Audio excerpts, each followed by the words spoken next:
There's a single question that has driven humanity's pursuit of science and technology for millennia. What if? It's a question that predominantly leads to injury, embarrassment, and internet fame, but every now and then the right person asks it at the right time, and something special is created. In the case of the Arnold and Son DBG, someone asked, what if a GMT function used a completely separate movement? It's important first to clear up something about Arnold and Son.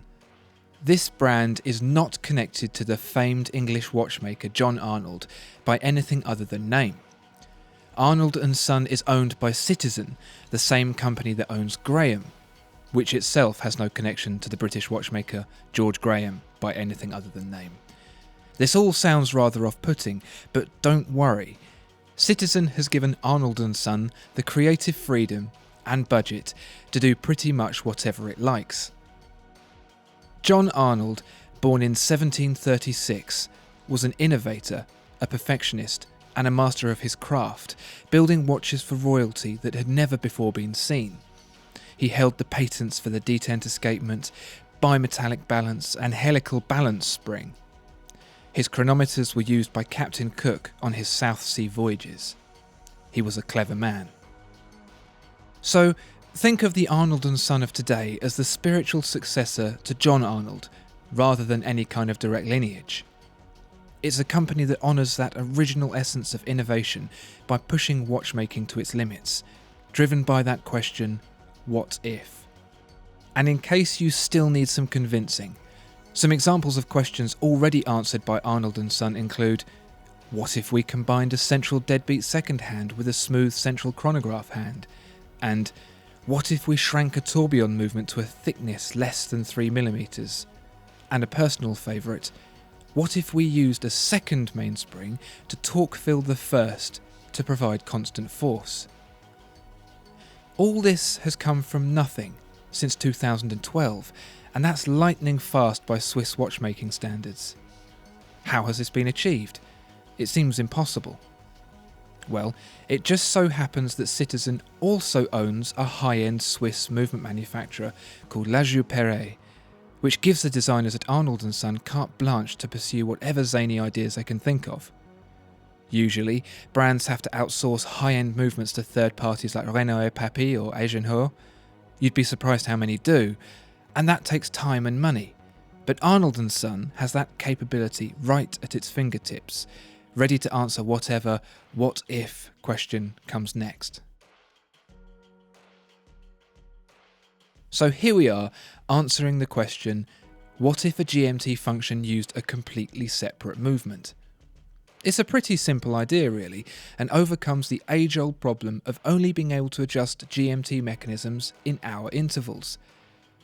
With more than 10 time zones that run at 30 or 45-minute offsets, and a whole bunch of territories as well, having the ability to independently set the hours and minutes on a twin time zone watch has real, practical applications.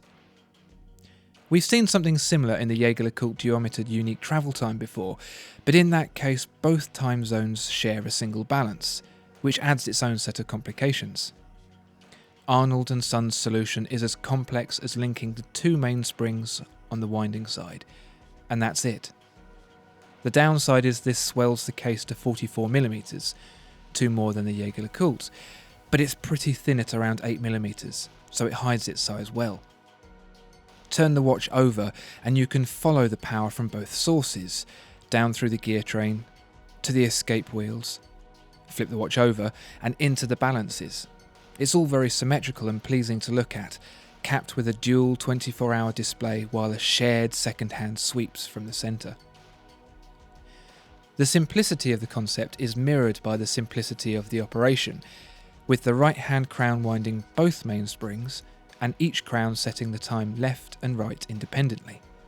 No weird rituals to remember, no complicated setting procedures, it all works exactly like you'd expect.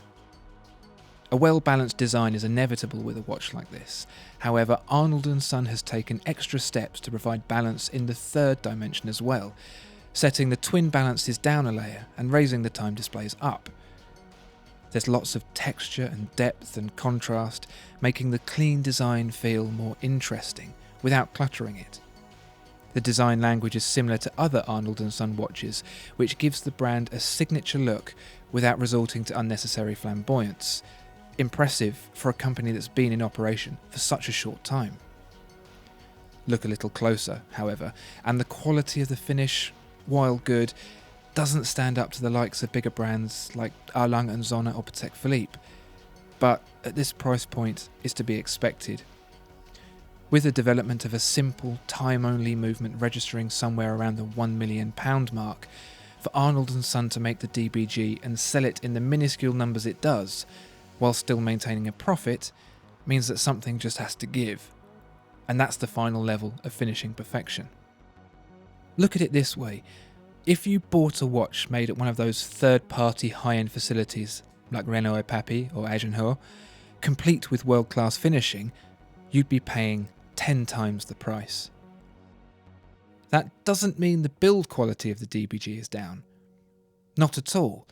You can expect a watch that comes under the Citizen umbrella to be sturdy and reliable for a long, long time.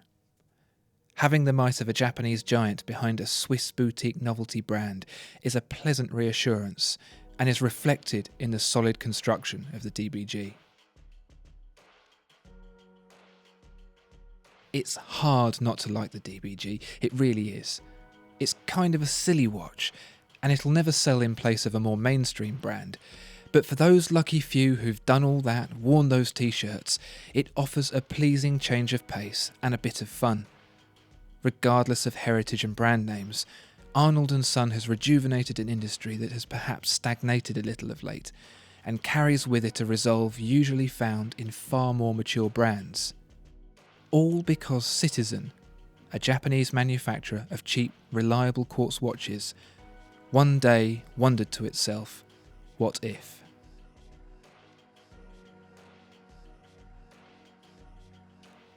Discover more exceptional watches at watchfinder.co.uk. If you enjoyed this video, please like and subscribe. If there are any other watches you'd like to see reviewed, please let us know in the comments below.